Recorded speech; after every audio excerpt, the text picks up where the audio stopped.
Hello. Yeah, I'm audible. Yes. Okay. Hello, everyone, and welcome to TestPrep by InsideIIM. I hope your preparations are going great. When aspirants see so many CAT toppers and hear from them that they have taken multiple attempts, they often wonder if they would be able to get their target percentiles in the first attempt itself. Today, we have two panelists with us, Ankit, who is a second year student at IIM Bangalore, and Paritosh, who is a first year student at IIM Shillong, to share their journeys and experiences and how you can maximize your scores in percentiles with tried and tested strategies. So, welcome Ankit and Paritosh.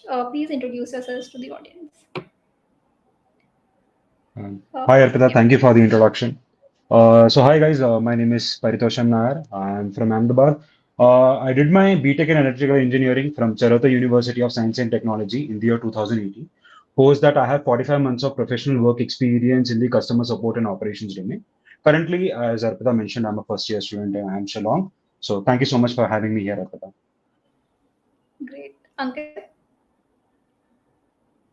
Yeah. Hi, everyone. I'm Ankit Raj, and I'm from Muzaffarpur in Bihar. Currently, I'm Bangalore second year, and prior to joining the institution, I was there with PwC as a technology consultant. Prior to that, I completed my BTech in mechanical engineering from BIT Meshra Ranchi, and apart from that, yeah, that's it. I think. Great. So, I would just directly come to the topic for today's discussion.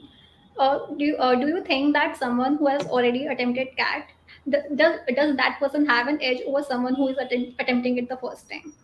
So, Paritosh, you can go first.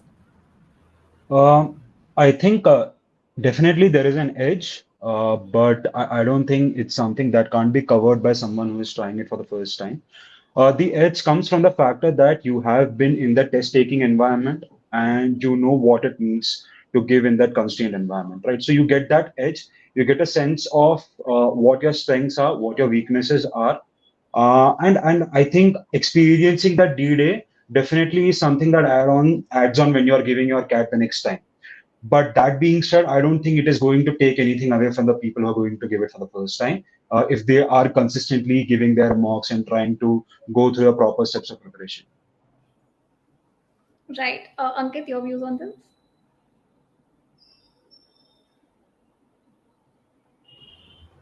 Yeah, I completely agree with Paritosh. I just wanted to add one thing before answering this question.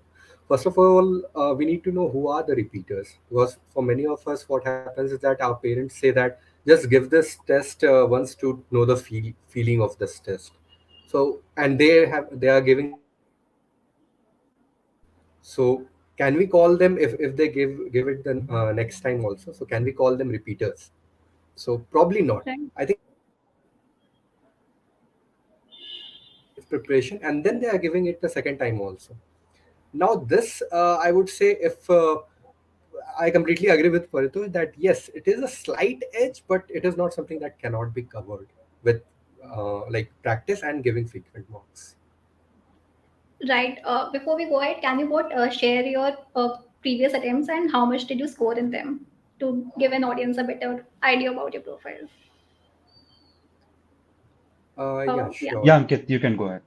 Yeah. Okay, thank you. So I first gave I gave first time cat in 2018. Again, that was without preparation, just out of like I was just calculation and all I was doing. So I gave and I got a 99 percentile overall. Second time when I saw that okay, I can score a good percentile, so I gave with preparation and my percentile actually dropped to 98.45. And then third time obviously I worked on my mistakes, and third time in cat 20 I gave and I got 99.96. Great. Paritosh? I think then probably come into the category that Ankit was mentioning, someone who just gave the first attempt for the sake of it. So even back when I gave my first attempt, it was just so that my friend has a company for while he was preparing, and at that point of time, I scored roughly around 85 percentile. But that gave me a very good understanding of what this examination expects from us. So when I gave, so my first attempt was in 2019. And then I gave my second attempt in 2021, and in my second attempt, I scored 99.45. Right. Now, my next question is related to this. So, do you think that scoring well in the first attempt makes a difference, or is it the same with someone who is starting from scratch? Ankit?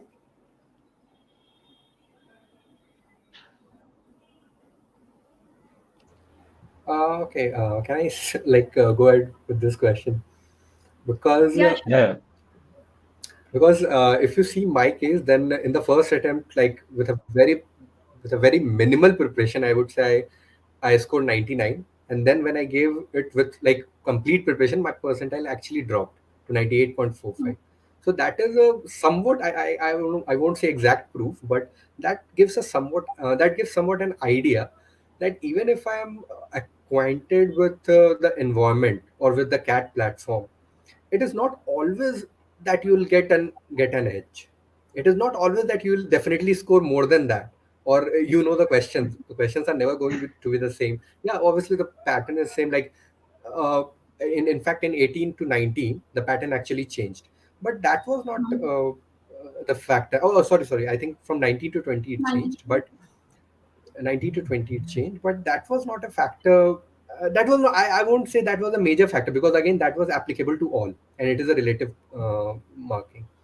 So in my opinion, as long as the marks are concerned, I don't think scoring good enough in the first attempt is in any way a directive of how much you will score or gives you any edge as such. It just gives you, okay, ठीक है, एक बार देख लिए paper कैसा है, the next paper is going to be different. Is basically same. If you are scoring, let's say, 90 out of 100 in a midterm exam, it doesn't guarantee that you will also score 95 or 90 in an term. You might fall down to 70 also. So Right.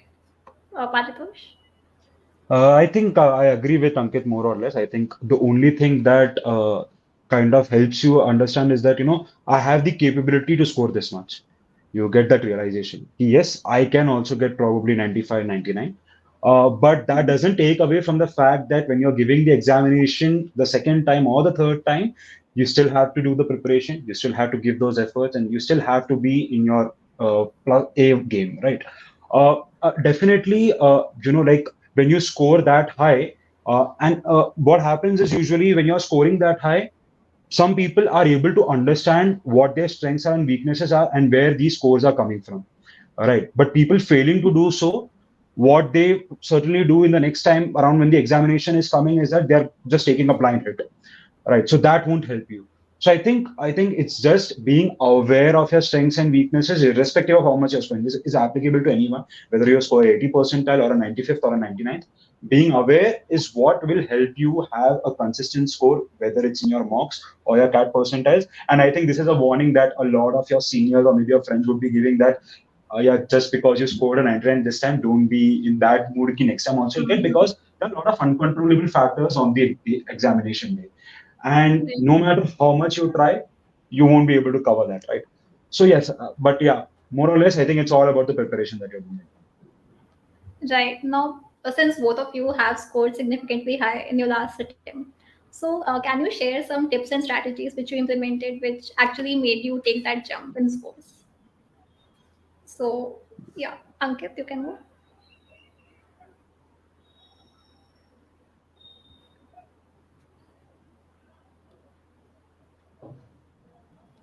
Arpita, sorry, I missed your question. Could you come again? Yeah, so because you were able to significantly improve your scores in the last attempt, so can you share some strategies or tips that you implemented which actually helped you take that jump in scores? Yeah, so actually my strategies are somewhat related to my schedule, and matlab it is as surprising because while I was working as a consultant, so I was getting very very less time to prepare. In my second attempt, 2019, when I used to give mocks, well, I used to come from office at, let's say, around 8 or 9 in the night, and then give a mock from 9 to 12, and I was scoring good around 99.89. That was my score in most of the mocks. So I was confident that I could score good. However, in the actual CAT, my slot was 9 to 12 in the morning. So I don't know if that was a factor or not, but I could not solve like two sets of DILR. Like I could just solve one set, and as everyone says that you solve just three or four sets, and that's okay. DILR set is gone. I could not. I Hmm. could just solve one set. I don't know what happened, and reasoning is something which I'm very much like confident and comfortable with still. So next, in my last attempt in CAT 2020, I knew that okay, ठीक है, I'll give the mocks at this like in two slots. I started giving the mocks in 9 to 12 and 2 to 5 throughout the year. Now on 14th September 2020, the notification was released that it is a 2 hour paper. So from that time onwards, I started to give the mocks in three slots, like which were the again expected slots, and it was around I think 28th of October when the actual admit card came. So for the entire November month, I gave around like 10 mocks, not like not more, but I ensured that I gave all those mocks in my actual time slot of the actual cat. So that I believe matlab, held me apart from the academics hard work and everything. That is something which everyone would do, but this was which really helped me. Right. Paritosh? I think for me particularly, the test rating strategy was more or less in lines with my strengths and weakness only, very honestly speaking. I know I'm quite reiterating this point of strengths and weakness because uh, having that understanding will help you really manage your time well during the examination. The thing is, you will get a lot of different kinds of question in the exam. Let's say if you're attempting quant, there might be some arithmetic questions, there will be some geometric questions. Right? If your strengths are in arithmetic, of course, you would try to give more time to those questions and do it as fast as possible. And if given the time how you're managing it, you might get a few extra minutes to attempt your geometric questions, right? So for me, it was just playing with those strengths and weaknesses. And throughout, while I was giving my mocks, I think I overall might have given some 35, 40 odd mocks. Initially, for the 10 to 15 marks, I was just trying to do some permutations of combinations of different test staging strategies, trying to see what was working for me and what wasn't. In some cases, I would try to do the VA first and then the RC, RC, Hmm. then VA, one RC, then few VA, then coming back to RCs. So I kept on doing this, finding my sweet spot. And once I understood, okay, this is working out for me, I stuck with those for at least the next 20, 25 marks. That gave me a very good understanding. Regarding the schedule thing, yes, even I would agree because there are three slots, and people are in different energy levels in the different slots of the day, right? So this Right. will really help, right? If you are able to get adjusted to those particular time slots, it will help you give your best during the D-Day. It's just trying to be as comfortable as possible and creating a simulated environment when like the one that you will have on your D-Day. So that would also help. So I think these are the few strategies that I tried to imbibe while I was preparing. Great. And now it because you mentioned about working on strengths and weaknesses. So I would like to ask if someone has not yet completed the syllabus and if they are wondering whether they should work on their strengths right now or should they focus on completing the syllabus which they haven't. So what would you say at this point? I think I'll take that up. So I think first thing I would suggest everyone to do is that go through the past year papers, try to understand the trend that has been followed, because you will find some commonalities. I won't suggest you to go blindly with those trends, but get a basic understanding. And the second thing would be, if you look in hindsight, there is no set syllabus for CAT. Hmm. No one is going to tell that, ki, definitely in DILR, you will get a four set Venn diagram or you will get games and tournaments question, right? It's just that there are variety of topics that needs to be covered. I am someone who never went with the belief that ki, there is a syllabus as such. The topics and you cover them as and when the time goes by, right? Yes. Now, if you have not been able to cover majority of the topics, then definitely I would suggest that it's good that you focus on your strengths and weaknesses.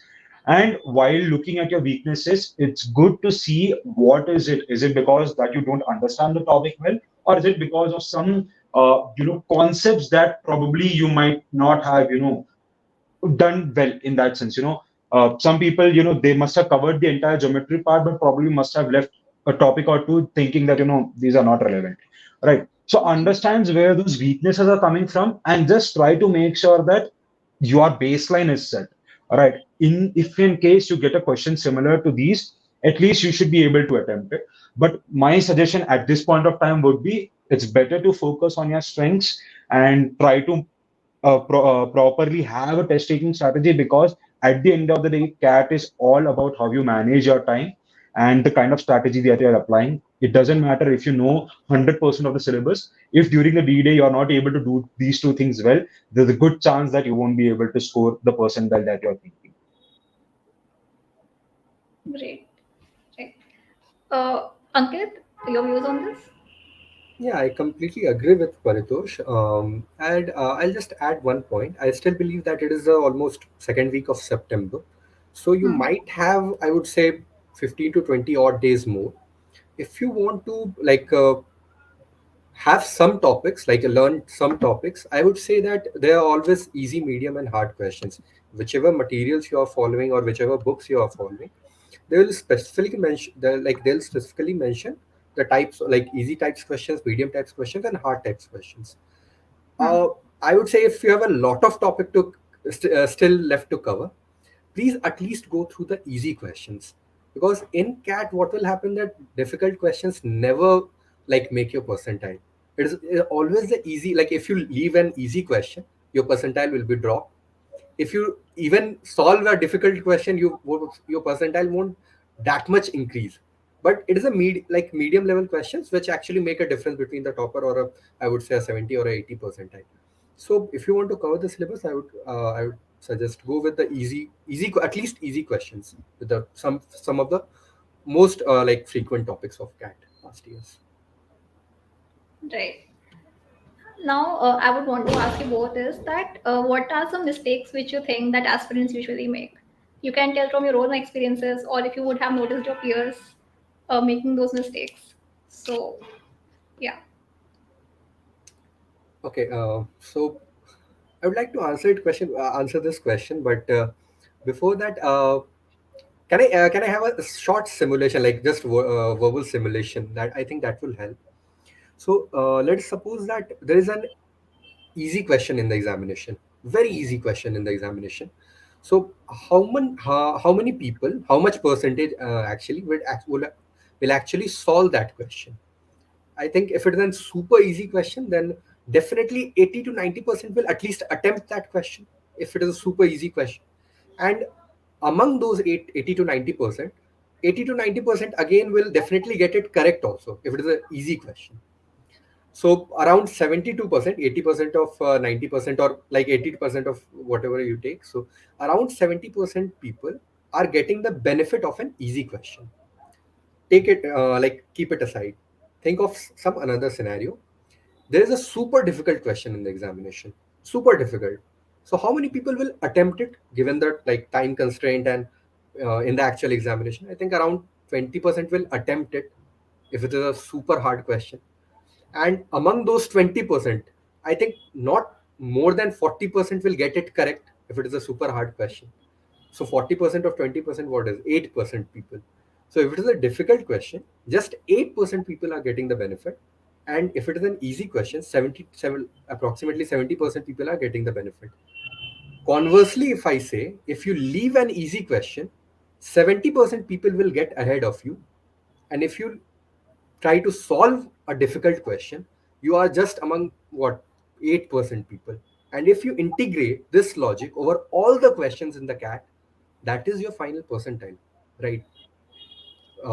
If like this is as simple, cat is a percentile based examination, not percentage based examination.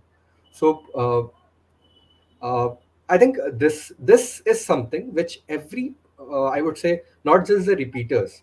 Like coming back to your question, Arpita, not just the repeaters, but every participant of like every person who is giving CAT this year should keep in mind that okay, easy questions are something that we need to focus to like help our score increase.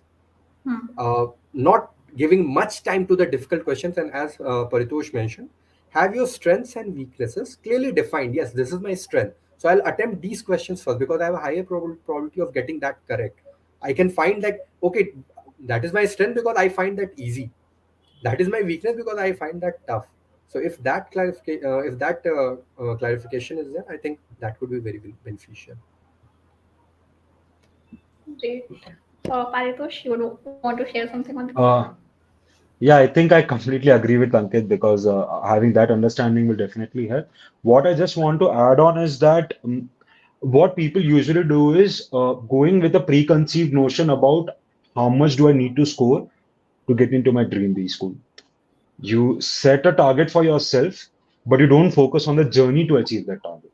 Right. And I think this is a mistake that a lot of people commonly commit because you hear a very few set of people asking the question as to what is the test tracking strategy you use or what kind of materials are you focusing on. But you'll see more people asking the question, Ki, if I want to get into IIM ABC, what is the percentile I need to get? I am a general engineering way, right? So try to understand what the entire exam demands from you, right? Focus on that journey.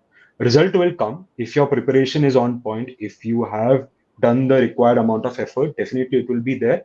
But if you look at the big picture always and you don't focus on what needs to be done, definitely somewhere or the other you will be lost and you won't have the clarity while you're giving the exam that is needed, right?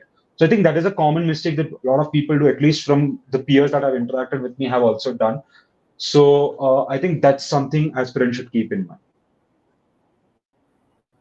Right. Those were actually some great points. And Ankit, that example was great. I mean, a lot of people would have actually seen themselves in that position. So now my question to you both would be that how did you stay consistent during your preparation? Because there might be days where you didn't get time at all to prepare. So how did you ensure that you were in touch with your studies?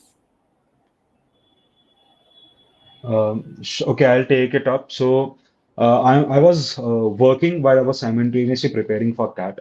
So the amount of time that I had was limited to certain days and certain slots of the day. So I had to compartmentalize and accordingly pick and choose what kind of topics I want to prepare by. So I never kept a daily goal as such. For me, it was more about the weekly, like giving 10 to 12 hours every week for sure, and then just adding on to it. And I think staying consistent, trust me when I say this, everyone will face this for sure. You will be giving mocks, your scores might be increasing or might be constantly around 95, 96, let's say, and then for 2, 3 mocks, it's just going to dip. What happens after that is the most crucial thing, right? Identifying why you were not able to stay consistent and what is the reason why you scored less, and then coming back and then again giving the mocks, because few people just get demotivated and they're like, oh, I don't think I can do it. All right. And few people, they just ignore, they are like, okay, fine, it's just 2 mocks, right? It's fine, other mocks I have scored well. It's, you can't be ignorant, neither can you be arrogant about, okay, I have been scoring well, right? It's about understanding and keep on consistently analyzing yourself throughout the mock preparation. So consistency will come through just sheer amount of dedication towards what you're trying to do. And yes, see, at the end of the day, you're not giving this examination just so that you can score a percentile, right? It's not just about those numbers. After that, there is another journey that follows, right? So have that understanding also in the back of your head, ki I'm doing this to get into my dream B school, but there is a set journey. If I follow that journey properly, definitely I'll be able to do well. Yes, along with that, just make sure that if you are staying inconsistent or for some XYZ reason, these things are happening, try to take some time for yourself. No matter what, no matter how busy you are, that unwinding time is extremely important. It will help you a lot. It helped me a lot.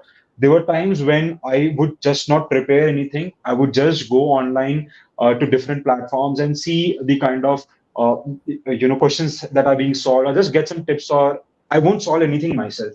I would just try to get some tips from here and there. Just, and that was my way of unwinding, because I knew that if I did something more, I might get exhausted and I won't be able to do anything more. Right. So these are small things that create a lot of difference when you look at it from hindsight. Right. So I think these few things, if you keep in mind, you might be able to stay consistent. Great. Ankit?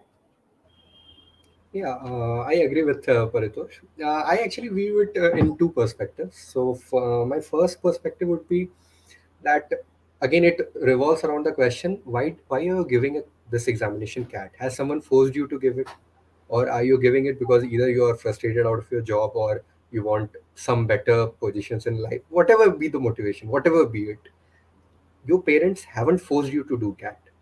Your parents or your teachers or your friends are not continuously forcing you give CAT. Give CAT is a board examination kind of thing. It is an examination which you have chosen for yourself. So I believe that when when we have chosen some examinations for ourselves, we really don't need any external motivation to motivate us to do something that we have internally decided. If, yeah, for 12th examination, what happens is that we don't want to go to school, then parents have to motivate us, go. But this is a competitive examination. So again, this is a part where I feel that, okay, if you are slightly like demotivated through your marks, which you have, like in your mocks, your marks have slightly reduced. That happens with everyone. But that is a part of the preparation, that is part of the journey. You are not derailed. You are matlab, actually, if you are getting 99 percentile throughout, you won't know what is your weakness. How will you improve on that?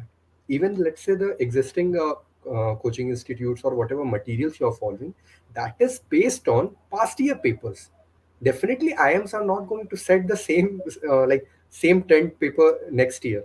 So unless you are getting 99 percentile always, as per the past year patterns, but that is not going to help you in the final CAT. So if you are getting less marks in some of the mocks, that is actually helpful. You'll know कि okay, ठीक है, this was a hard question. I should not have given 4 minutes to this question. Or okay, this is the concept that I need to learn.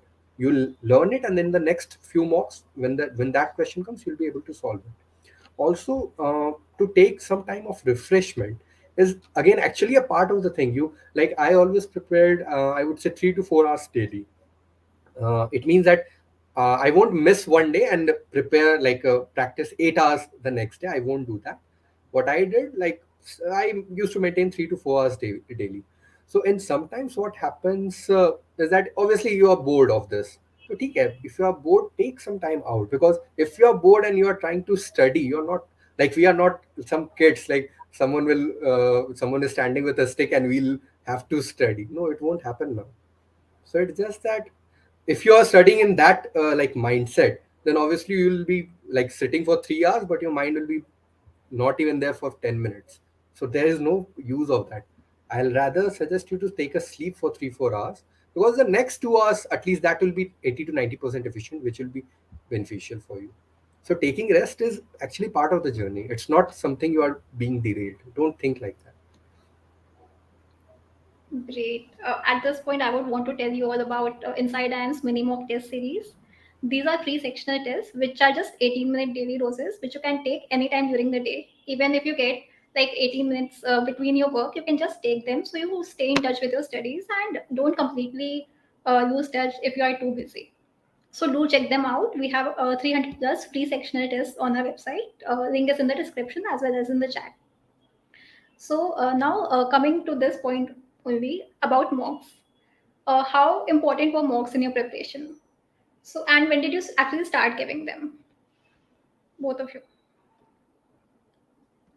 I think I'll take that up first. So I think for me personally, mocks were extremely important, and I think it was around September, early September itself that I started giving mocks.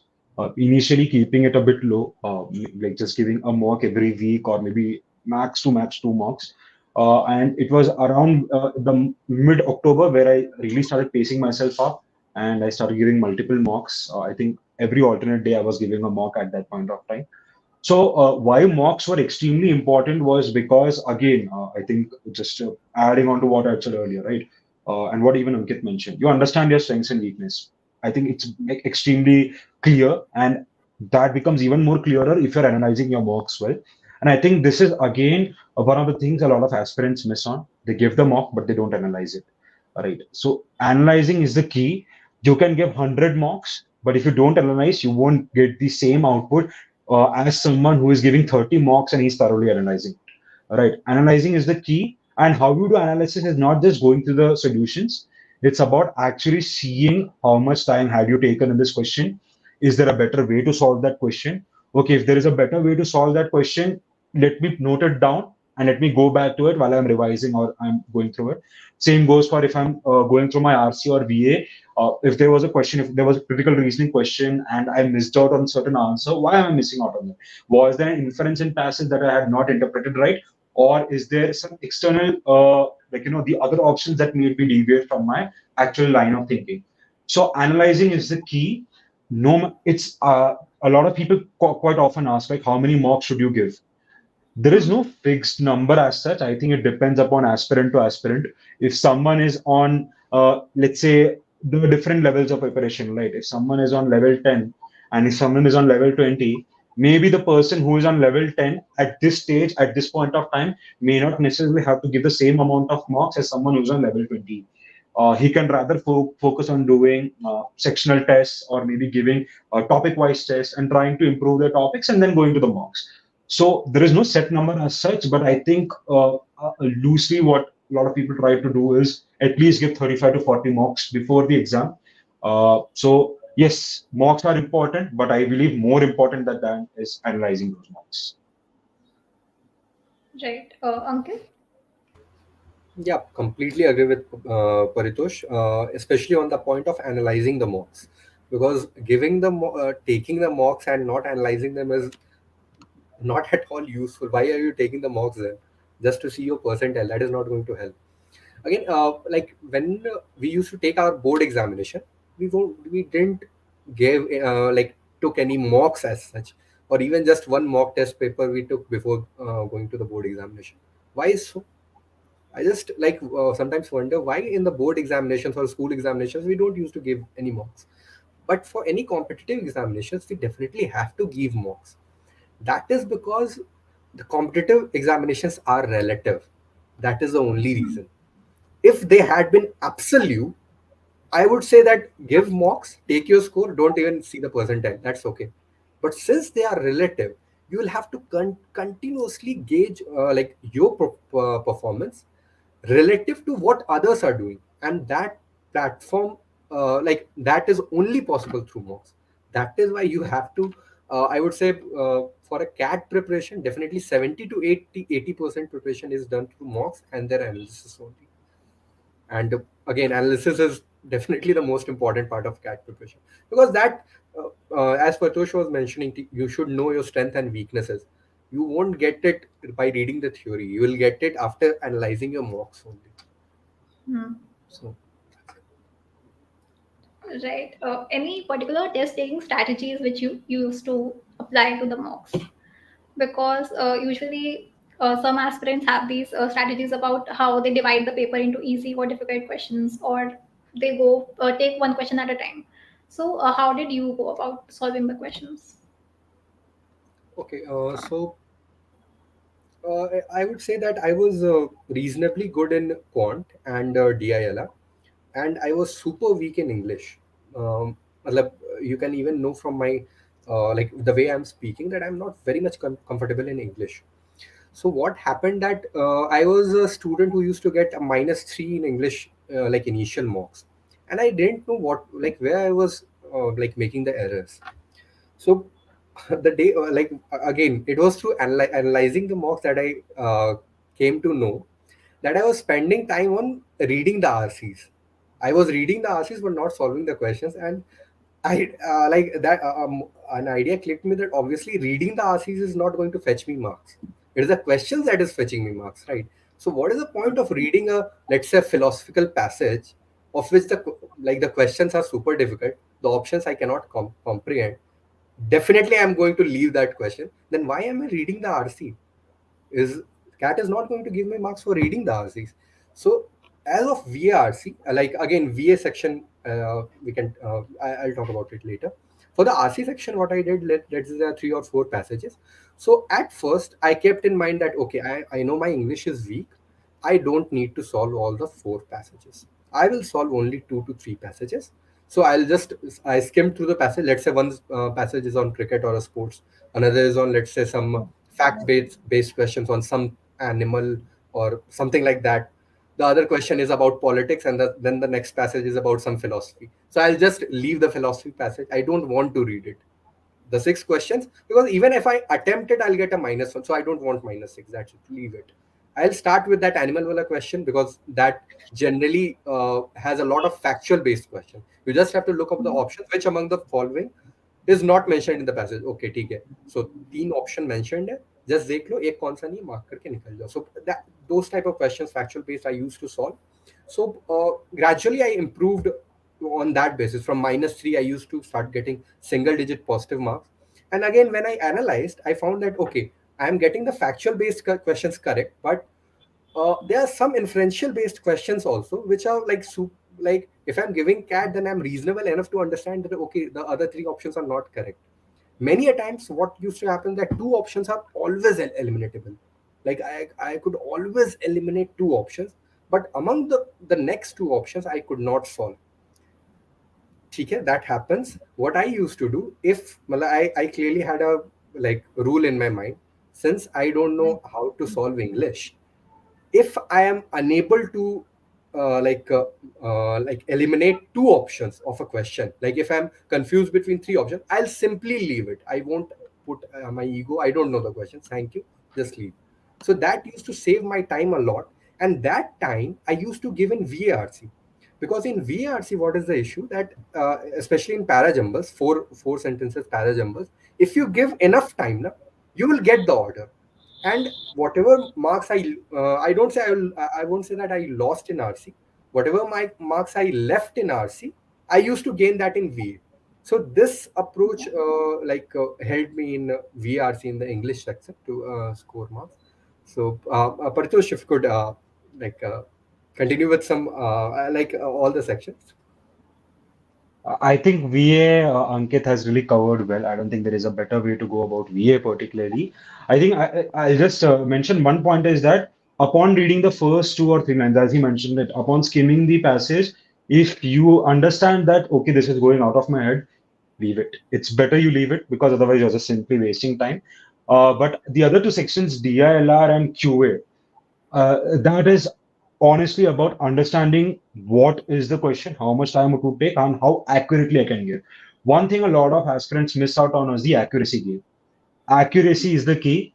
If you attempt 10 questions and you get all of them right, is better than attempting 20 questions and getting half of them wrong, because you get then -10 negative marks as well, right? So I think attempting DILR, what you should do is you will get different kinds of set. There will be a four set question. There will be a four question set, a six question set, right? So try to pick a DILR set wherein you will be able to attempt most questions. What I mean by most question is if there are four questions in a DLR set, if you know that I can attempt two or maybe three questions, go for that DLR set and complete that set. Right. But that being said, if you are attempting that particular set and maybe 2 or 3 minutes into that set, you're not able to reach anywhere, let it go. Please don't get caught up in the ego game. I have started this question. I want to finish this question. It hurts a lot. And trust me, I have known people who have simply lost marks because they were just, very stubborn about completing this particular question. So don't do that. And DILR, it's always about choosing the right set. If there are four sets, there will definitely be two sets which are doable, and most of the people will be able to do it. If you miss out on those sets, is where you're losing out on your marks. So just quickly skim through the sets, try to categorize them broadly. Acha, this is the games and tournament set. This is a simple logic, maybe sitting arrangement wala set. Just try to identify that and then quickly try to, skim through it and start selecting, okay, these are the sets I want to attempt. So this is a basic strategy I kept in DI. In QA, for me at least, I think probably because it was my favorite of the three, and being an engineer, I think that helps.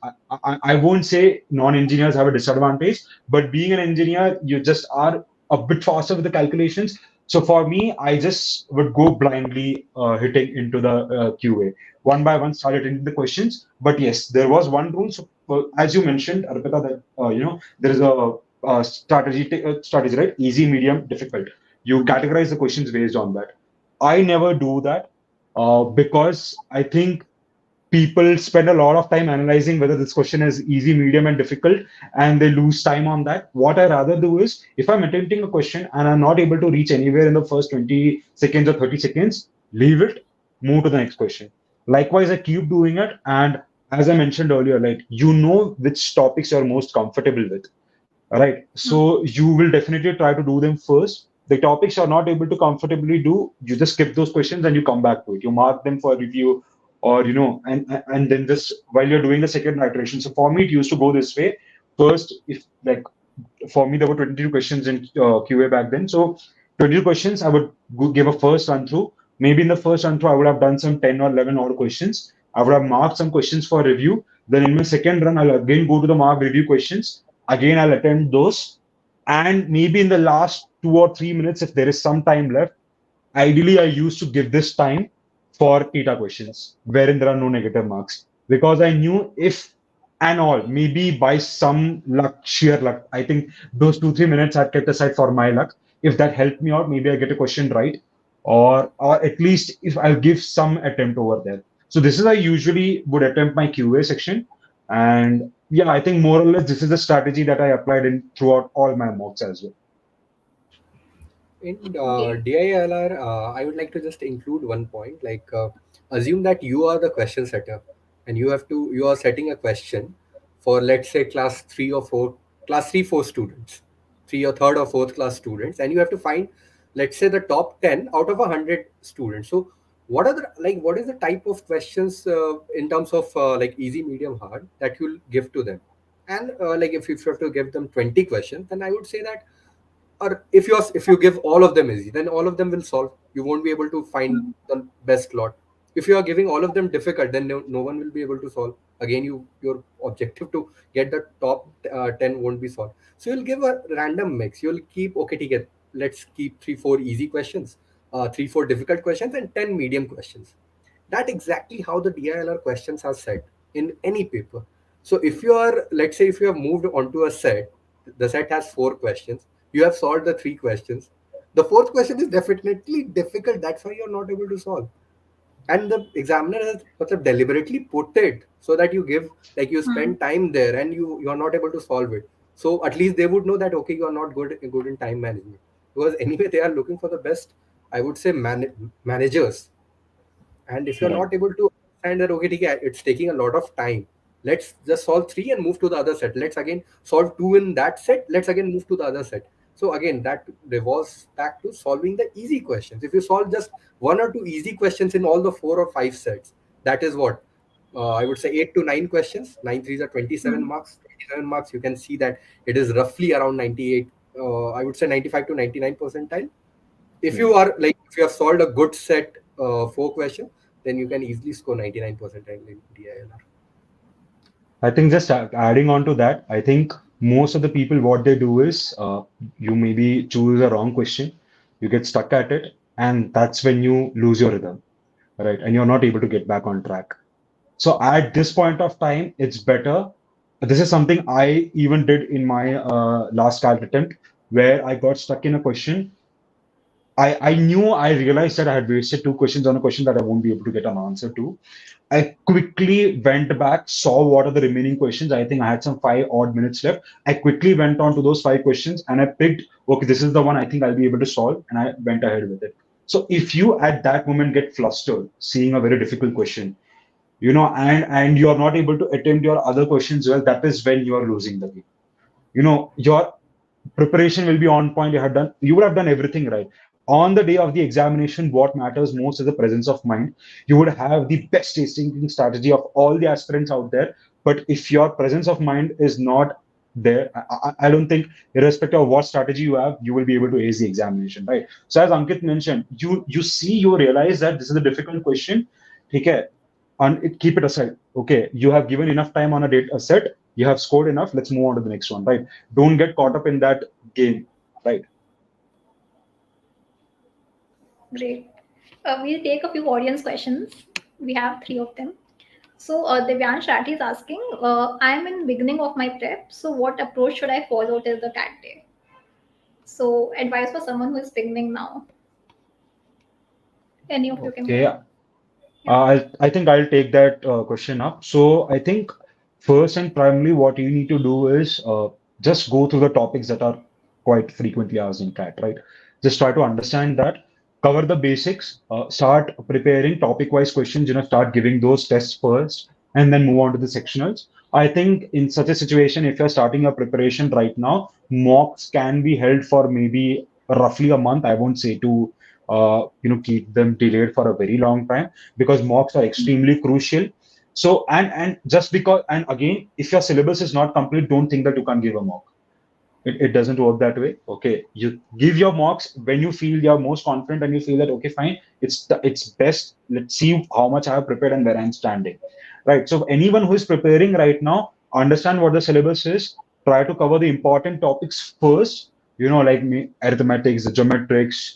Try to cover those topics first in QA and understand the RC sets. Keep practicing one RC every day, and accordingly start planning your preparation. And then, yes, once you're comfortable, once you feel that you have covered enough topics, start giving your mocks and start analyzing. Great. Okay, Divyansh, I think that answers your question. Now the next question, Riddhi is asking how to approach quants as I'm unable to focus on one specific topic for a long time, and how to stick to one topic and cover it. Yeah, Ankit, would you Okay. like to go? Yeah, so as I mentioned that again, quant was something that engineers find very easy, and that was same with my case. My like quant was my very strength like section of strength. So what I would suggest you unable to focus on one specific topic for long time. So I'm assuming that topic is definitely time, speed, distance. Well, from my experience, I would say, or like that topic only. So I would say again, you don't if you, even if you solve the medium or a high level difficult level question in an examination, you will you'll take around 4 to 5 minutes to solve that question. In those 4 to 5 minutes question, toppers would have just ignored that question, and other people might have not even solved that question. You are taking 4 to 5 minutes to get a +3. In those 4 to 5 minutes question, other people are solving two or three other questions for which they are getting +6 or +9. So that is where you are lacking. So if you are stuck on some specific topic, you are stuck because there is some concept of that topic which you are not understanding. Solve just the easy part of that topic.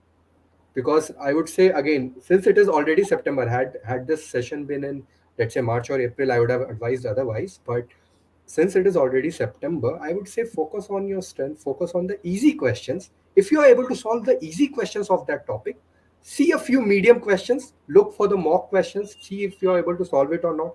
See how many people were able to solve it. Like what is the p value, or like there is statistics for each question. Like how many people were able to solve it and how many got them correct. If only 20% are attempting it, so don't need to worry about that question or that type of question. Solve on the easy parts of that topic. That will help under the limited time that you have. Okay. Now we have a question from AD. They're asking, should I do a 20% guesswork in VRC? VRC. I think this is highly not recommended.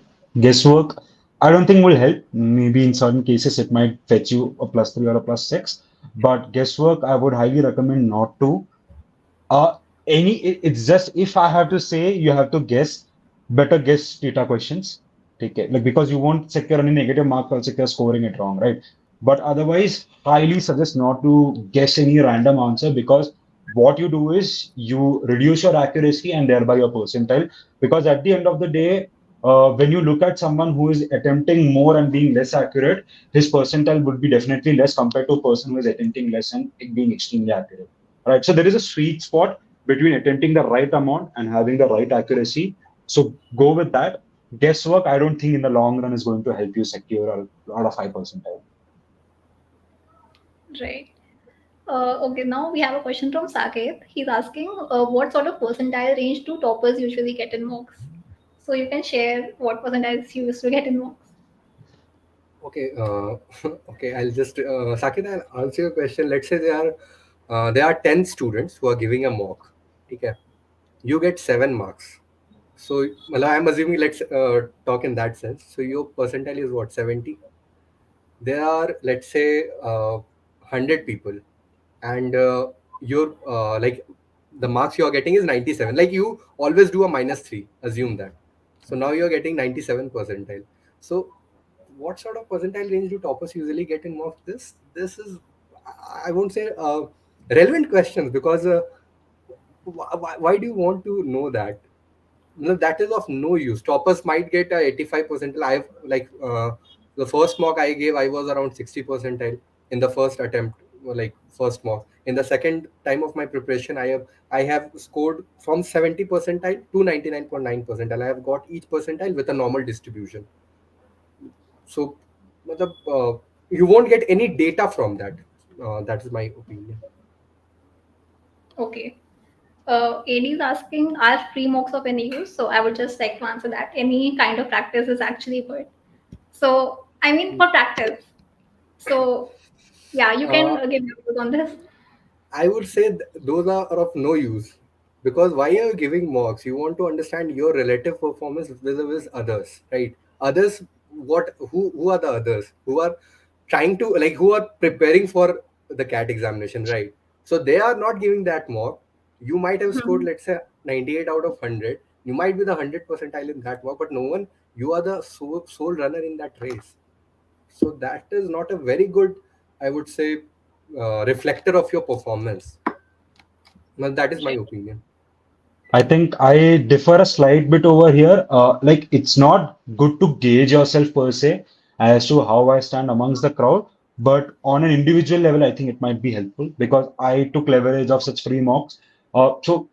Initially, when you are starting, you would like to know, okay, where am I? In terms of my preparation. Maybe I have done these topics. Am I good with that? Okay, that's great then. So for that, free mocks are helpful. I leveraged those mocks in that sense. But yes, never to compare myself with other people. To be very honest, I never used any mocks to compare myself with other people. It was just looking at your sole performance and trying to see where you stand. But the thing that Ankit mentioned, right? The p value, like how many people are attempting that question. That is a very important factor, which probably you may not get that kind of stats when you're giving the free mocks. So free mocks are very good to gauge yourself, and I would say recommend everyone to leverage it in that sense. Great. Now Saurabh is asking, what would be your approach towards QA in case you are weak at it? And in addition, you have only covered the arithmetic syllabus and the rest are roughly done. So, what should be the approach for that? I think it's something that we have already mentioned before. So if you have weak in QA, definitely there will be certain questions and certain topics that are much easier to do, which as Ankit has already mentioned. So I think get your basics right in those sense. And coming to the part wherein you have covered arithmetic part of the syllabus completely, so I would say that at least following the last few years trends, arithmetic has given a significant amount of weightage. Like you usually see around 45 to 50% of the questions coming from there. So if you're done with that part, I would say at least from a test taking perspective, you're good to go. But never be confident on that part because it might be possible that out of those 10 questions, 10 odd questions that might come in the exam, five are extremely difficult, while the geometric questions are super easy and all you need to do is apply one formula and you're good to go, right? So cover the basics of all the topics. And as Ankit already mentioned, right, if you cover the basics, if you're able to get the easy questions done, right, I think you have more or less done. You're done. Half of the game is already won over there, right? Because if you're covering those questions well, and if you're able to do them well accurately, even in the exam, you're able to replicate it well. I believe your score will more or less be in the higher percentiles. But yeah, like if you're weak in any topic, I think there is enough time right now to do practice and kind of improve those topics. So if you have identified those then you're already in the right track, right? So just keep practicing and keep improving your accuracy. Maybe at least cover the easy level questions of those topics. Great. Okay, Saket's question, I think it has already been answered about mocks. So, we'll take Rahul's question. It's saying, while covering the syllabus, the revision part is very difficult. So, how to do the revision? Yeah, so I can take that up. So what I used to do, again, like I started giving mocks from around May June only. So after analyzing each of the mocks, whenever I found a question that was either like some I had taken a longer route to solve that question, but there was just a formula given there, which could have just solved the question in a seconds. Or there is some concept which I haven't even heard about, and that question has come for the first time. Let's say that used to happen in DILR a lot. So those questions I used to flag in the mock itself. I used to flag down that okay, this question I want to revise. So what happened till September, I had a huge collection of I would say questions which I wanted to revise, because there are some questions 1 plus 2 3. For example, I'm saying 1 plus 2 equals to 3. I don't want to revise those type of questions. But yeah, if there is some kind of questions which probably I am forgetting the concept, or there that was a new concept, or there was a slightly formula, slightly a good formula which reduced the time. So I had flagged all those questions. I just used to go through all those mock questions only, and that was a very good revision for me. So I would, Rahul, I would what I would suggest you that I'm assuming that you would have given what 15-20 mocks as of now. So, if possible, go through each of the mocks, identify those questions, and if time is not that much for going for all the mocks, go for at least the past 5 mocks which you have given, 5 to 6 mocks. Identify the questions where you, as I mentioned, was a new concept to you, or it was something like a formula was used which saves time. And that those questions, if you can revise, I strongly believe that that will cover a lot of topics, important topics which could come in the actual class. Apart from that, I would say there are some online pages also which frequently give some formula book, if Hmm. there is some formula book for mathematics. So if you can revise those formulas also, I think that could be beneficial. Right. Uh, Musa is asking, what should be the strategy for LR? I think LR particularly, I don't believe there is a set strategy. So the thing is strategy, if something is working for me, it's not necessarily that the same strategy will work for Ankit. So I think there are some permutations and combinations that you need to run for yourself and understand what strategy is working for you. But in LR particularly, I believe there is a pattern. If you're able to recognize that pattern really well, and at the same time you are able to get the relevant inferences from the information that is given to you, I think that more or less will cover what you need to do. What we usually miss out on is some minuscule information that is mentioned, and that is where we are not able to tie the entire data set together.